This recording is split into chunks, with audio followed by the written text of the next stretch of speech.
મહેસાણાથી સમાચાર સામે આવ્યા છે। મહેસાણાના વડનગર સિવિલ હોસ્પિટલમાં ભ્રષ્ટાચારનો ગંભીર મામલો સામે આવ્યો છે।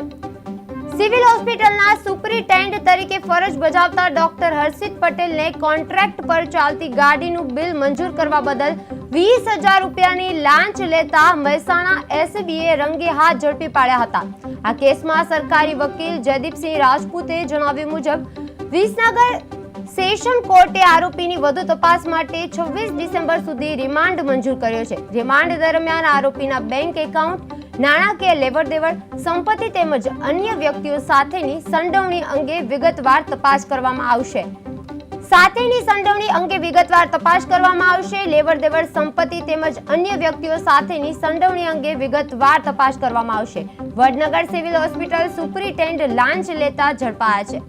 બિલ મંજૂરી બદલ 20,000ની લાંચ લેતા મહેસાણા એસબી દ્વારા રંગે હાથ ધરપકડ કરવામાં આવી છે અને ડોક્ટર હર્ષિત પટેલ સામે ગુનો કોર્ટ દ્વારા 26 ડિસેમ્બર સુધી રિમાન્ડ મંજૂર કર્યો છે।